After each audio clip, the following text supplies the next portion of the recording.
Assalamu alaikum wa rahmatullahi wa barakatuh. Bismillah, alhamdulillah, wa salatu wa salamu ala rasulillah wa ala alihi wa sahbihi man wala. So last year I had the opportunity, alhamdulillah, to go with my family on a civil rights pilgrimage. Civil rights pilgrimage where you go through all the sites of the civil rights movement, particularly in the Southern experience. And subhanAllah, when we went there, it was the anniversary, the 50th anniversary of the assassination of Dr. Martin Luther King Jr. And we actually went to Memphis when, at the same spot, at the Lorraine Motel, at that very moment 50 years ago where they talked about Dr. Martin Luther King Jr. We went through Mississippi, where Emmett Till was thrown into a river, stood in the blood of Medgar Evers that still stains the carport of his home in Mississippi, to Selma, walking through the bridge, through Birmingham, through Montgomery. Actually sat in the living room of the Freedom Riders where they used to sit and meet. And it was a profound experience. And my 8-year-old daughter at the time, who's 9 now, had the most profound experience, not in actually looking through the past, but in something that took place in the present. So while we were in Memphis, I reached out to Sister Bilqis Abdul-Qaadir, and I asked her to meet us after the MLK 50, where we were going to go to a barbecue spot, a halal barbecue spot, by the way, just making that clear. And she came out and talked about her experience, particularly struggling with the hijab and all of the struggles that have come with her pursuing her career in basketball while trying to observe hijab. And that 20 minutes of her speaking had such an impact on the people that came, the interfaith clergy that were there, that they referenced that as probably one of the best moments of the trip, because they got to see a living example of someone that was striving and struggling to hold true to their principles in hostile places. And my daughter, subhanAllah, was so moved by that experience that when this year came around and they had to, and all the children at school had to choose someone to be, she chose to be Bilqis Abdul-Qaadir. So she wore her she wore her Anthony Davis Pelicans jersey, which those of you that are basketball fans know that I need to buy her a Zion one now. And she wore her hijab and she memorized Bilqis's bio from like start to finish. She made a nice little display board. And she talked about it with such confidence and such pride. And that was a moment for her as a young girl that has begun to observe hijab on her own, to really find a hero that she could look up to, alhamdulillah rabbil alameen. And so, inshallah ta'ala, I'm going to introduce Sister Bilqis, and we're going to play a video and then have her come up, inshallah, and talk about her experience, followed by a Q&A. From a young age, Bilqis knew she wanted basketball to be a part of her life. After first picking up a ball at the age of 4 at a local YMCA, Bilqis's love for the game began. Living in a practicing Muslim household, Bilqis was to follow her religious beliefs as she grew older. She began wearing a hijab, a traditional head covering for Muslim women, and practiced modesty on the court by covering all skin except for her hands. She took her skills into a full ride scholarship to the University of Memphis, where she played for 4 years between the years of 2009 and 13, and graduated with a degree in exercise science. Her goal was to continue playing professionally in Europe, but quickly ended due to the International Basketball Federation rule prohibiting headgear larger than 5 inches. Unwilling to stray in her beliefs, Bilqis chose faith over basketball and became an advocate working alongside other Muslim players who began a Change.org petition, and with Shirzanan Media and Advocacy Organization as an athlete ambassador. Through an op-ed published by Time, an open letter signed by Olympic, retired and professional athletes, high-level speaking engagements and interviews with BBC Sport and their 55 million strong audience, Bilqis raised her voice for the next generation and effectively forced FIBA to uplift the ban. Bilqis is currently living in London, Ontario, Canada, with her husband working at London Islamic School. They also run their basketball program called Dribbling Down Barriers, hosting camps and clinics for the youth in the US and Canada. Inshallah ta'ala, we will play a short video about Bilqis and then have her come up. Jazakumullah khair.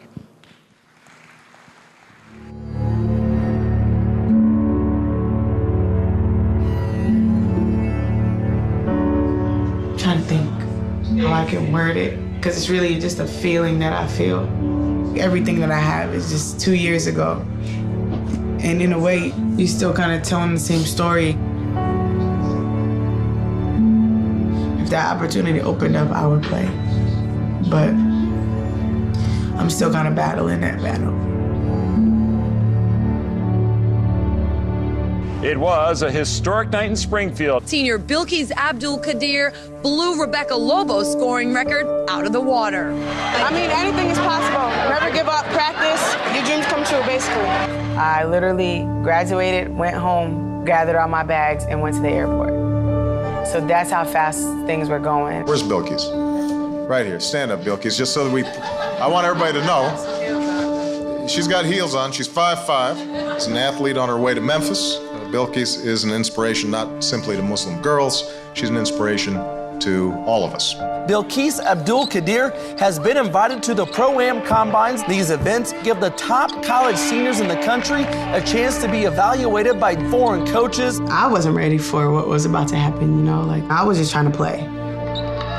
For the first time in her playing career, Bilqis Abdul-Qaadir has hit a roadblock. Basketball's governing body, FIBA, has ruled that bans players from wearing equipment that may cause injury to others, including headwear, hair accessories, and jewelry. In the wake of terrorist attacks in Paris and San Bernardino, for these historic figures, just as for the other 5 million plus Muslims in the United States, this has been an especially visible month, when their faith and world events have echoed across American society, making this question a complex one to answer. What is it like to be a Muslim athlete in the United States today? It's hard being a young Muslim woman in America. It takes strength to walk outside and look different than everybody else. I pray that it gets better, but I think, you know, there's so many mindsets that would have to be changed.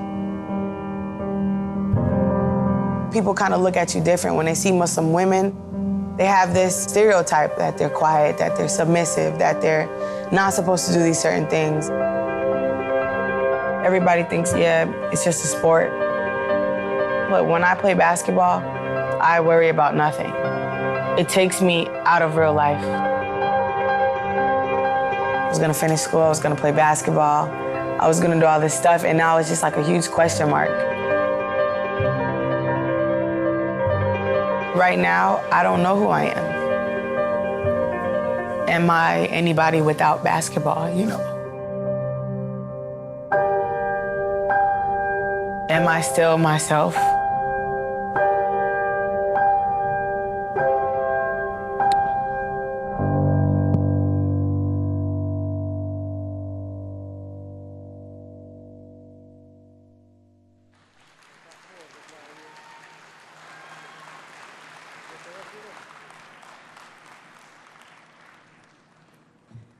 Assalamu alaikum wa rahmatullahi wa barakatuh. The lights are really bright.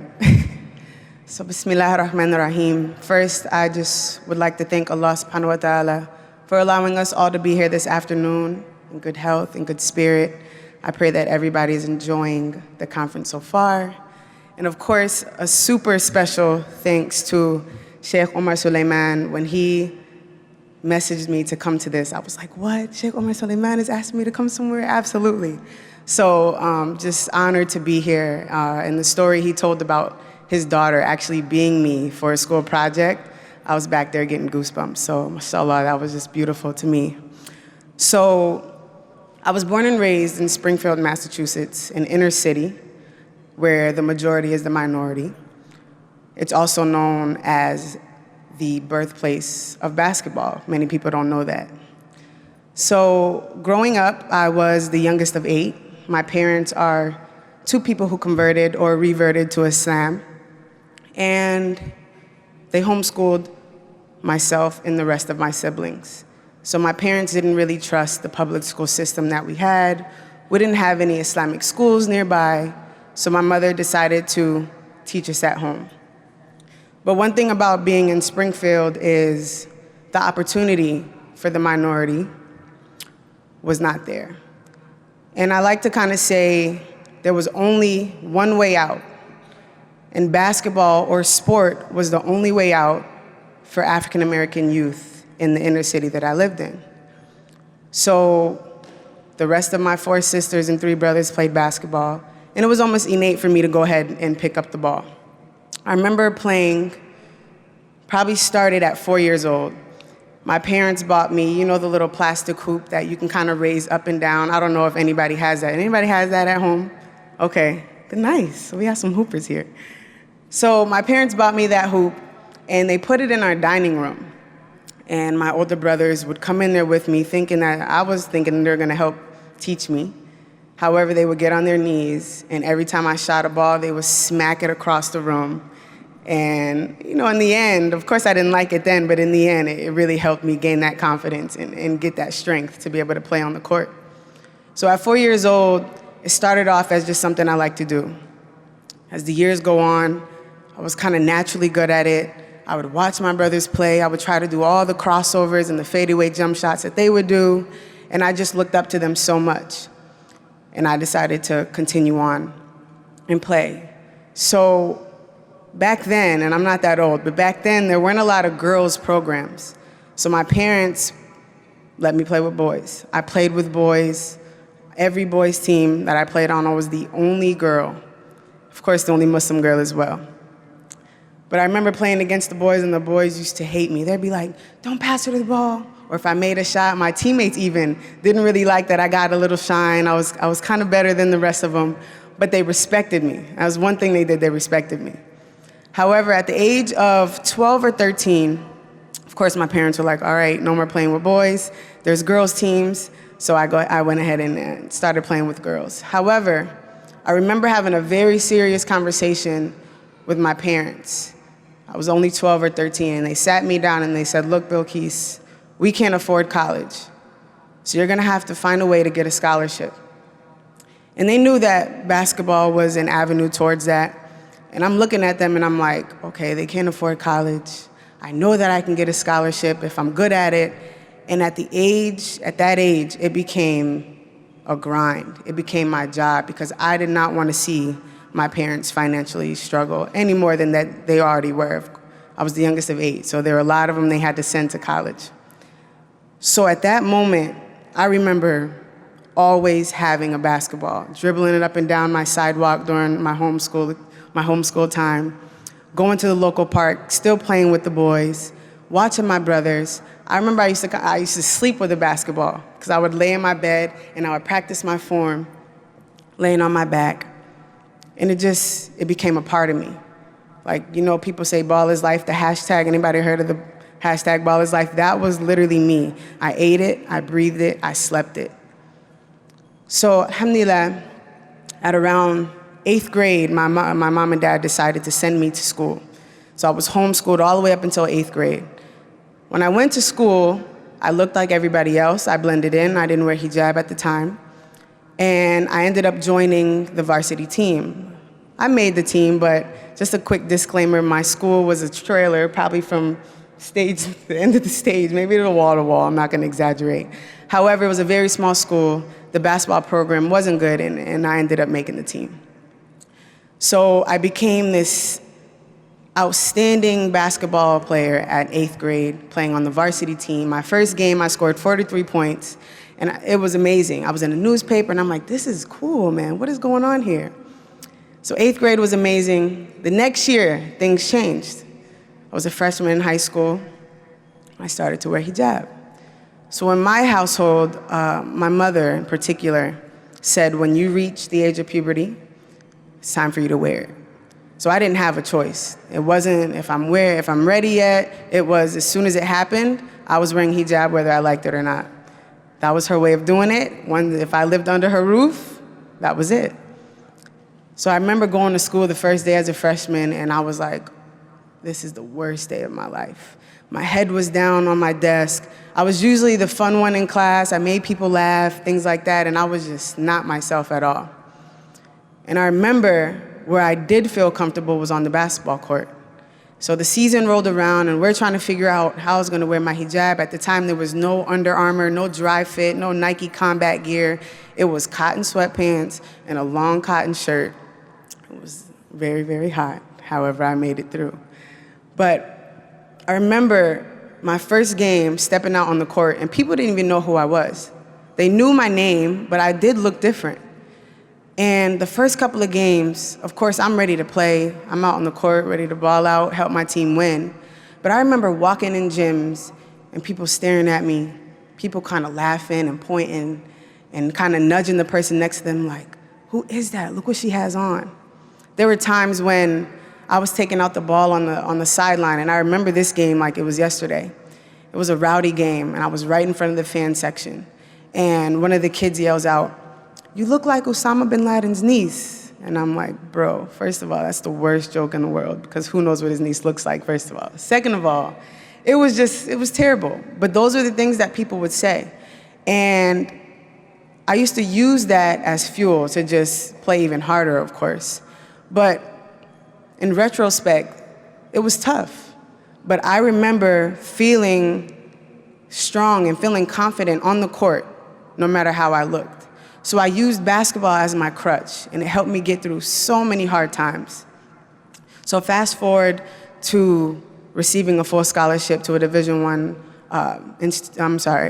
university. I went to the University of Memphis. And when you get recruited, it's like a business. I don't know if anybody knows much about college sports, but the coaches sell you a dream.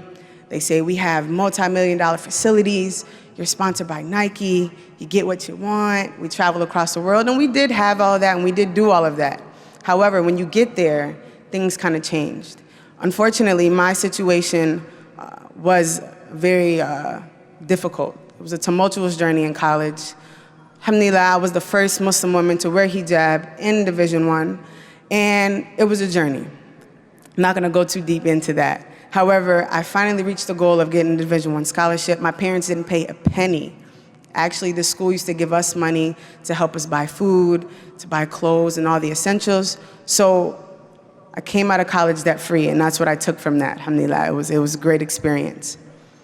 So, thank you.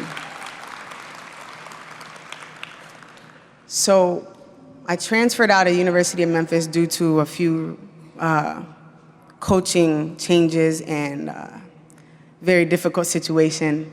So I ended up transferring to Indiana State for my senior year, where I played very, very well. I felt like myself on the court again.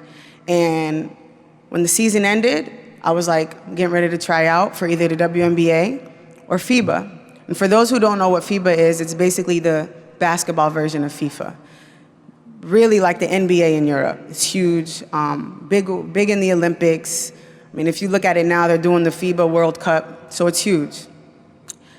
I ended up picking up an agent, and an agent is a person that helps you get a job overseas. So they find the best possible fit for you, where the most money is, the best country for you to live in. And over there, it's very, very nice to live, especially when you're a pro athlete. So I had the skills, I had the footage. All you have to do is send some DVDs over to the coaches or the clubs over in Europe or wherever country you are, and they pick you up if they like you. So one day my agent calls me and she's like, "Hey, Bilqis, I think we may have a little problem. FIBA has a rule that bans certain headpieces or headgear. You can't wear anything larger than a headband." And so I'm like, "Oh, it's no problem. Let's just tell them that I'm Muslim, I choose to wear it. I can sign a waiver." I thought it was that simple. It turned out that it wasn't. And that's when things got a little shaky for me. And so we did a petition. Myself and another Muslim woman did a petition. We got over 100,000 signatures, thinking that was gonna move the bar a little bit. FIBA was like, "It doesn't matter, you can get all the signatures you want. We don't make changes until the board meets, and if we want to make that change." So after going back and forth through email with FIBA and a few representatives, communication just stopped. And at this point, FIBA just started to ignore everything. That's when it set in that I wasn't going to play basketball, and that my career may have been over. And when you're an athlete, and when you commit your entire life to something, whatever your profession is, your heart is in it. And at that moment, I was known as the Muslim basketball player. That's how people knew me on social media and videos. When I would walk around, they were like, "That's the Muslim girl who could hoop." But once basketball was taken away, I was just a Muslim. And that's when things start to set in. Was I doing that part of it right? So I remember at this crossroad when I could have easily taken off my hijab to go play, I had those thoughts. And I remember not really sharing that with anybody. I was in grad school at the time. I was working with my old basketball team that I played for in college. And I remember having these feelings of, man, I can just take it off for the 40 minutes of the game over there and then put it back on after. Nobody knows me in the country that I might go play in. Like, these were the thoughts that I was having. People would give me advice, the same type of advice, like, yeah, just take it off. Does it matter that much? Of course, these were kind of non-Muslims saying this. Or, you know, it's okay. Like, this is your dream. You made it. You're really gonna stop it because a piece of scarf, a piece of material? And subhanAllah, like, when people would say that to me, of course my immediate reaction would be, no, you know, it means more than that. The scarf is a symbol of who I am. And I would give them the textbook Islamic answer. But in my heart, I wasn't feeling it. At one point, I was ready to sign a contract and go overseas. But I knew that something in my heart didn't feel right. And all the advice that pretty much humans were giving me weren't fixing it. And I remember at that time questioning Allah. I was questioning Islam. Again, I was questioning hijab. I was like, why would Allah take away what I'm good at, what I loved, what I worked hard for? And when I reached the point where I was right there at the pinnacle of my dream, just take it away. Like, that was the thoughts. I was questioning Allah's will, His plan. So I remember the only thing that I could do was pray. And regardless of how much I was questioning Islam, of course, the only way I knew how to pray was Islamically. So I remember this prayer like it was yesterday, wallahi, and if I could go back to the feeling that I had when I prayed this salah. I was in sujood, and I felt like I couldn't get up. And I'm praying this prayer, and my head was stuck to the ground. And that's when I knew, I was like, you know what, Allah, I need guidance, because I don't know what to do anymore. And I was praying, and I was stuck. I swear I could feel like the blood rushing towards my head, like that's how long I was staying down there, because that's how much guidance I needed. And I remember praying that prayer, finishing that prayer. I swear by Allah that I remember this.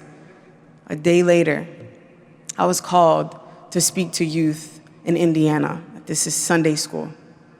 Then a week later, I was invited out to another Islamic school. Things just started happening, and it was so much good. And I was like, what is going on? And then what really hit me was when I was going to a basketball game one night with my friends, and at the time I used to wear my hijab in a turban style, right? And traditionally in my household, the neck should be covered, right? So when I played, I would wear it in the turban style, and I just kind of got adapted to that way. I felt more comfortable that way, and I honestly didn't feel pretty with it wrapped around this way.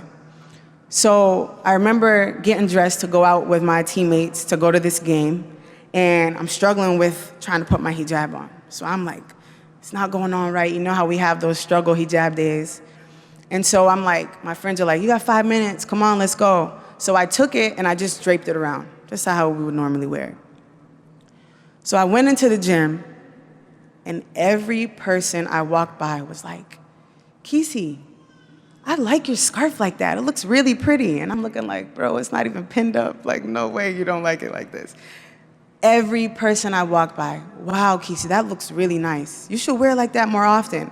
And I'm like, this has to be a joke. Like, inside, I'm like, I'm going through all of this stuff Islamically, trying to figure out who I am. And I don't know what it was for people to tell me that I looked good with my hijab, traditionally the right way for me. And that was what I needed to confirm what Allah was doing for me. Allah tested me with basketball. He tested me with what I loved to see if I was going to choose Islam. And it's crazy because when you're born into Islam, I'm going to ask this. Raise your hand if you are a revert or a convert to Islam in this room. Can you raise your hand high? 1, 2, 3, 4, 5, 6, 7, 8.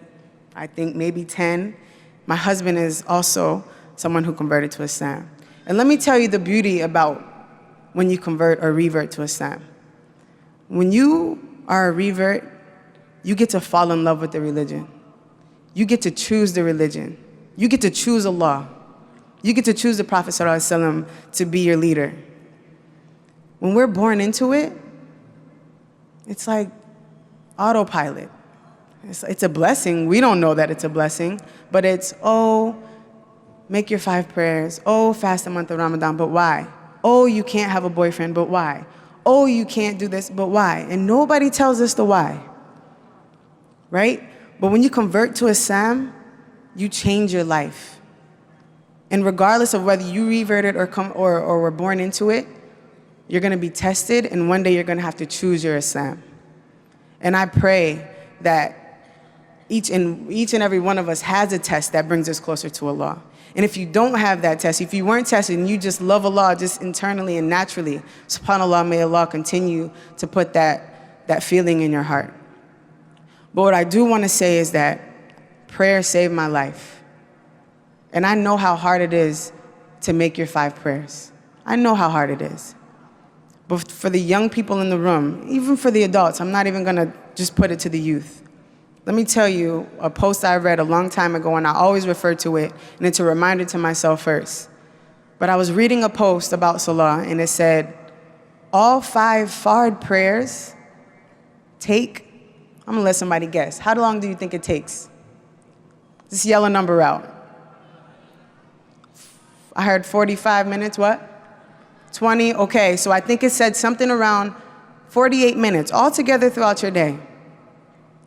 Throughout the 24 hours that we have, Allah is asking us to give Him 48 minutes, less than an hour. And you know what we do sometimes? The adhan comes up on our phone, we scroll up the notification, oh, we'll pray in a second. The next second turns to minutes, and then we got 2 minutes left to pray Asr. Or we're just putting things before our Salah. One thing I learned through my journey is that prayer keeps you grounded. When I was in college, I was around non-Muslims all the time. And I'm not saying anything's wrong with non-Muslims, but people who just didn't have any belief system. Every day it was a battle for me to walk into my living room and see a party going on and them handing me a drink saying, go ahead, just sip a little bit. It tastes like fruit punch. Or them smoking weed in the living room. This is real life. That was real life for me. And to have to battle that every day. One thing that I took from my parents, no matter how far I fell off the path, no matter all the mistakes I made, I prayed Salah. And I know that's one thing my mother and father were making dua that I made sure I did when I moved thousands of miles away. But for the parents in the room, pray with your children. I remember growing up and my mother used to pour a gallon of water on my head and my brother's head to wake me up for Fajr. Wake them up for Fajr. Make it a point to pray with your children. And for the kids, for the youth, even for my age or the younger, don't lie and say that you've prayed. Because I know sometimes your parents will call up to you and say, come down and pray. I already prayed. But you're up there chilling on the video game or on your cell phone. Or you might say, okay, let me just get up and act like I prayed, and you pray one of these. What is that? Take your time. Embrace the meeting that you have with Allah. And I pray that Allah continues to strengthen us because we need it. Don't fall short anymore. This world is ugly. And if we don't have the youth as strong individuals, as strong Muslims, as confident Muslims, then we're going to fall apart. So don't be afraid, brothers. Don't be afraid to wear a kufi to your job. Don't be afraid to wear thobe. Sisters, don't be afraid to wear your hijab if you're struggling with it. Don't open it up. Don't loosen it up. Put it tighter because in these times we need it. And keep your salah close. Keep it close. Jazakallah khairan. Assalamu alaikum.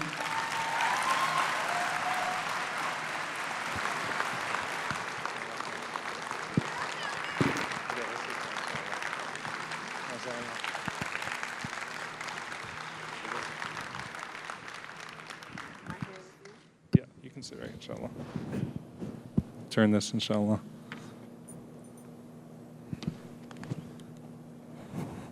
MashaAllah. So I think they can see why you inspired my daughter the way that you did, alhamdulillah. And just to give you guys the, subhanAllah, the pastors that were on that trip were just bawling in tears listening to your story, even though they weren't Muslim, I think just relating to the deep faith experience that you had, alhamdulillah, with this. So I think the beauty of this story is that you're not shying away from imperfections along the way, the stumbling blocks, right? But using them to sort of grow. And I think that's the mind of an athlete, alhamdulillah. So you kind of brought that same mentality to faith, to use that. So you want to talk a little bit about that, inshallah? Yeah, so that is actually a very important point that you made about using basketball and what I learned from basketball and translate that into Islam, essentially. Because I remember when you're an athlete, you have to step outside of your comfort zone every second on the floor, every second in practice, a game, whatever the case may be. And the discipline, the focus, the effort, the leadership is literally what we should have as a foundation as a Muslim. And I think that's one thing that I still take from basketball that I appreciate that basketball gave me. And even the coaches that I had throughout my career, they really helped instill that. And then I'm like, man, this is Islam. You know, it makes it even easier.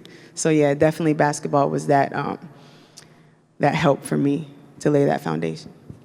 So I think, mashallah, you know, yourself, Sister Ibtihaj, we were the only two people that my daughter wanted to meet when they came. It was like you and Ibtihaj Muhammad, you know, and mashallah, just the way that you wear that faith literally in these difficult places, but at the same time, again, become a hero and inspire in the process. In your Islamic school setting right now, so you're at an Islamic school, and you were at an Islamic school in Memphis, and now you're there. How are you connecting to the kids over there? I mean, are you able to have those deeper conversations with them about salah, about prayer, about hijab, about these things that you spoke about just now in this presentation? Yes, actually, Islamic schools are beautiful. And they're beautiful for a lot of ways, but they're actually difficult. Because when you're placing a child into an environment where everybody's Muslim, it just becomes, like I said, a routine. So there's no struggle to stand out. Everybody's Muslim. Everybody prays the Lord together after lunch. Everybody wears hijab. So when they step outside of those four walls, that's when the challenge comes. And there are a few people in here from London who I know personally and that actually go to London Islamic School. So they'll know, and actually from Memphis as well, right in the front row. So they will tell you that I sit down and have raw and honest conversations with them.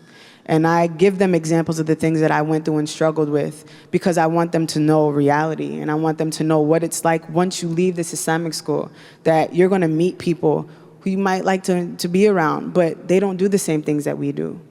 And if you're having dinner, you're going to have to sometimes leave out to go pray. And it's going to be awkward. But if you set that bar high, and that's what I always tell them, with your non-Muslim friends, set the bar high. Lay out any answers that they need so that they understand you. And one thing I know I did in college was I prayed in front of my teammates. And after I would finish, sometimes they would just watch me. Sometimes they would ask, could they pray with me? And then sometimes when I was in the locker room praying, they would actually walk in and know not to walk in front of me. And subhanAllah, they would just be like, oh, Kisi's praying, be quiet, you guys. So I realized that I set that standard and I had that respect for my teammates. And that's what I just asked them to do, the students at the Islamic school, is to just be real with your people and be strong in who you are. And it's a struggle, but inshallah. MashaAllah. I think always people connect to a personal story. Can you think of a personal story where you inspired or you walked a young Muslim that was struggling with their faith through a difficult moment, using your own experience and drawing on your own experience? It's actually a few yeah. So there's a few. A lot just came to my mind. I would think about this one Muslim sister who's actually in Canada, and I spoke at this Islamic, they call it the Tarbiyah conference, and talked about my story, talked about struggling with hijab. And she came up to me and she found me because I always sometimes try to hide because they'll like bombard me, and it's nice at the moment, but I needed a break at that moment. And she came and found me and she was like, can I just talk to you? And I was like, yeah, and she just laid out all of her struggles. And I was like, I don't know who this little girl is, but she's telling me all her deepest, darkest secrets. And she was like, I'm gonna start wearing hijab today. Fully. She already had it on, but of course it was just for Islamic school. And she said, I wanna just wear hijab full time because of what you said. And when I hear things like that or stories about your daughter, it keeps me going because sometimes I question my purpose. And I think it's natural for humans to do that, but it's hard sometimes, you know? Alhamdulillah, those stories, and when young girls, especially when young girls come up to me and share that, it keeps me going. So, alhamdulillah, I had the chance to meet your husband when we came to Memphis. Where's he at? Is he back here? Probably, backstage? He's over there. I see him. What are you doing sitting all the way back there? He does that. He does whenever that, okay. I speak. So alhamdulillah, you know, I think meeting him was wonderful, mashallah. And you guys play basketball together, right? Yeah. So he coaches you and you play together. So who wins? Number one, who's better at ball, you or him? Oh. Number two, I'm new on Instagram. And I joined Instagram because there was a scammer that was using my name that was getting money out of people. So I joined Instagram. I initially tried to join, by the way. They didn't let me join because they said I'm an imposter of the guy that was stealing money in my name. So alhamdulillah, we rectified that. And I followed you on Instagram, and I see this video of you popping a three in a pickup game. And your husband kind of, he just did this, like he knew it was going to go in advance. So how is that, mashallah? You both work at Islamic schools and coach together and things of that sort. Can you tell us a little bit about that, inshallah? So a shout out to my husband for sure. Alhamdulillah for him. I honestly didn't think I was going to get married, and subhanAllah, Allah will send you the correct and right person at the right time. And so he knows he kind of saved my Islam as well. So thank you. But aside from that,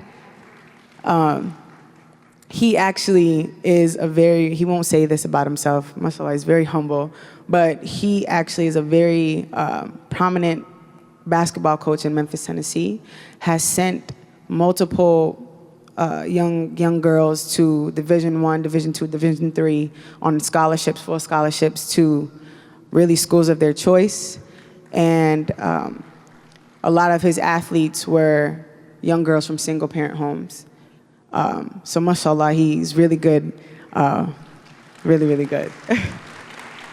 Aside from that, we don't play often because we get too competitive.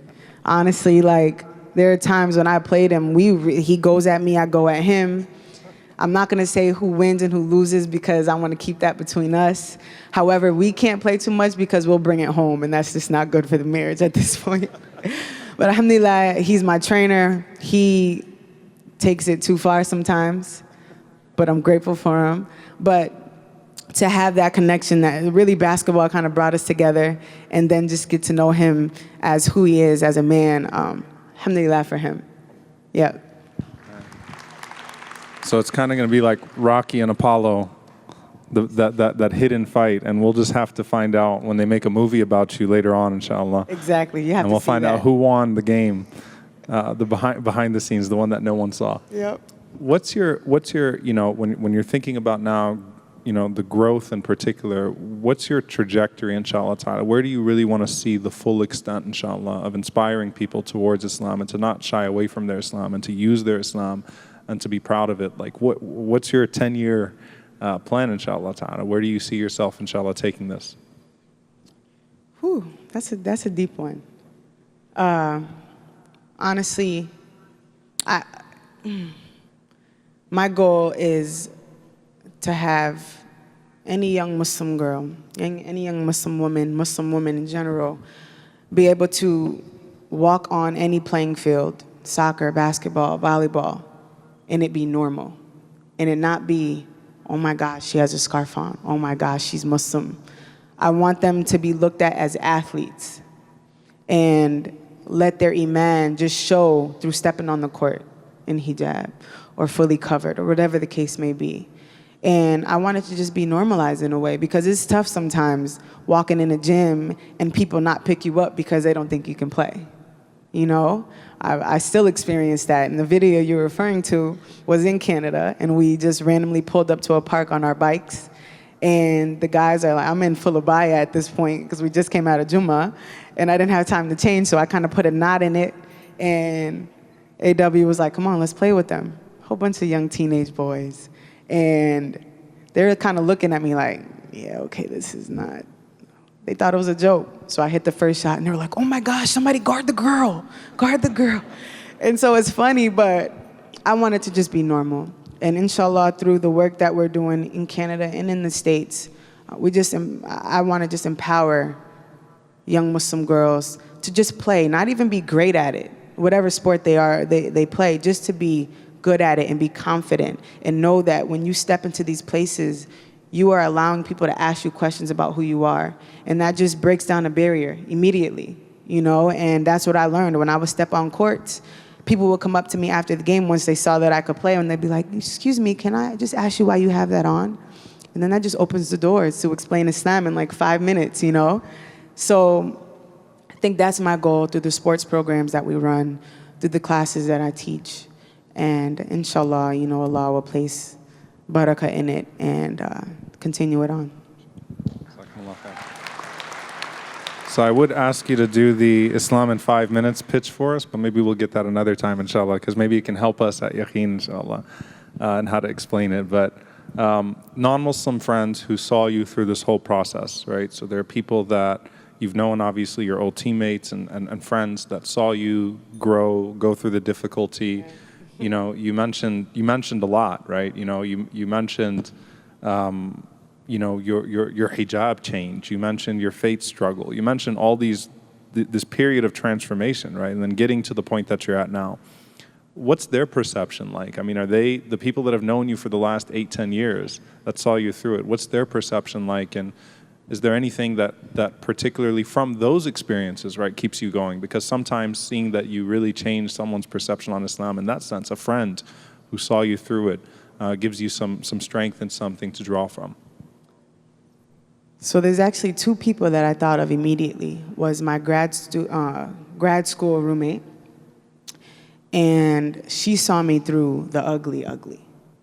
And through my journey and through my changes, she changed as well in her own faith.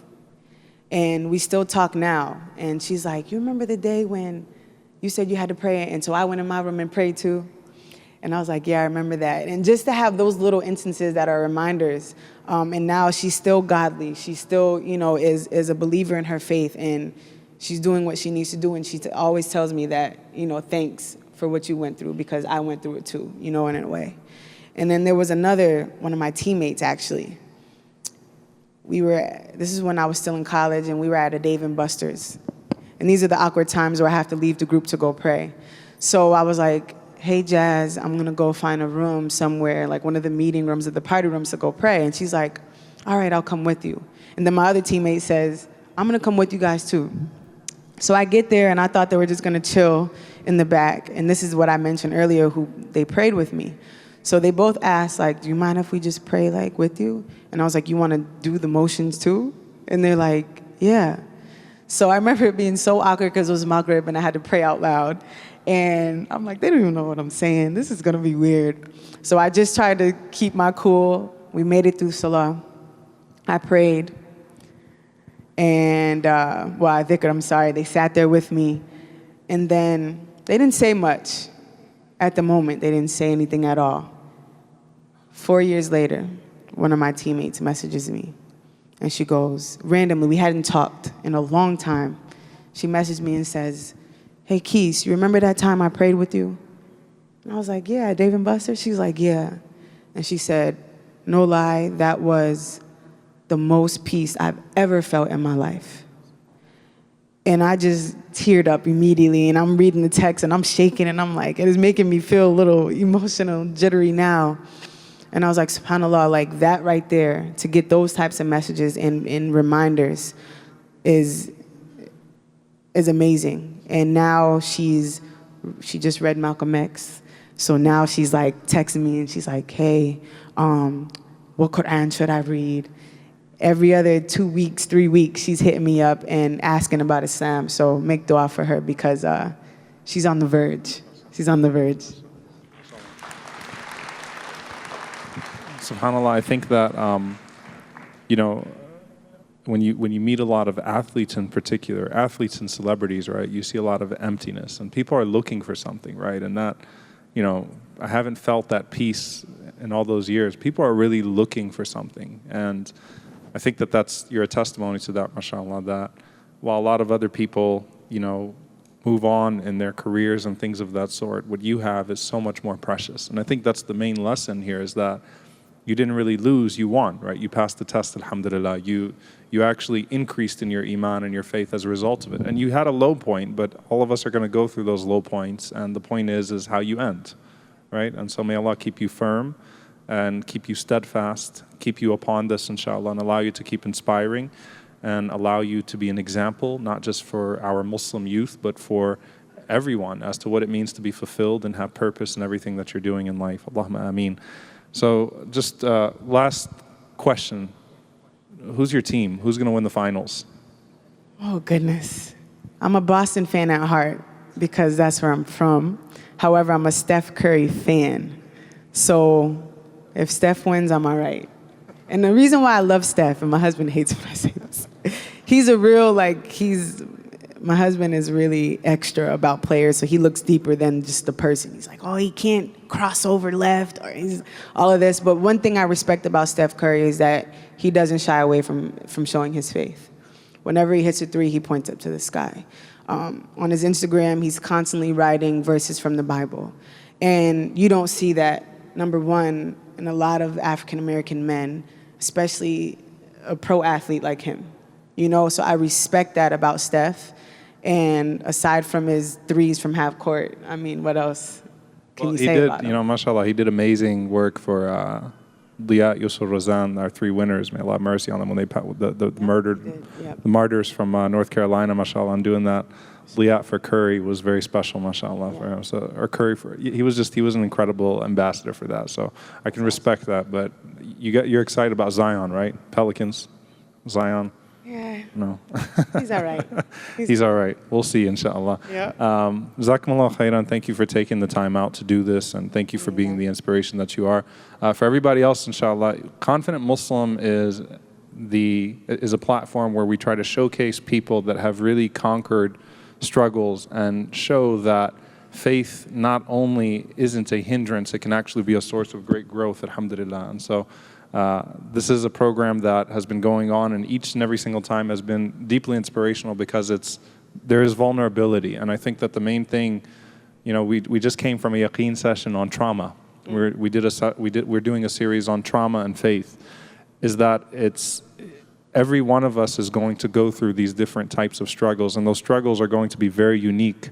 But at the end of the day, if you end up in sujood, if you end up in that place of prostration with the blood rushing to your head and your soul ascending, that it's going to be to your benefit and to your favor. So I pray that Allah accepts it from you. I pray that Allah allows all of us to have confident Muslims in our families and amongst ourselves, and ourselves to be that manifestation of confidence. I want to thank ISNA for giving us the platform here. And I want to encourage you all, inshallah ta'ala, to go to yaqeeninstitute.org, download the app, inshallah ta'ala. We have curriculum on how to instill confident Muslims. So you got to instill the curriculum at your Islamic school, inshallah, for your halaqas, for your high schools and different parts, inshallah. So you can go to yaqeeninstitute.org. Jazakumullah khairan. Jazakumullah khairan. And sorry, I didn't mean to break up the applause. There is one thing I would like to say. So the video that you all saw is actually a trailer to a full-length documentary called Life Without Basketball. Alhamdulillah, it was just picked up by kind of big-time media distributor, and it'll be on pre-order October 6th, inshallah, on iTunes and Amazon. So they need about 200 people to pre-order it so that maybe a Netflix or a Hulu or something like that could pick it up, and that would be beautiful. Inshallah. Life Without Basketball in October, inshallah. We'll make sure to order 200 copies, inshallah. Jazakumullah khairan, everyone. Assalamu alaikum wa rahmatullahi wa barakatuh.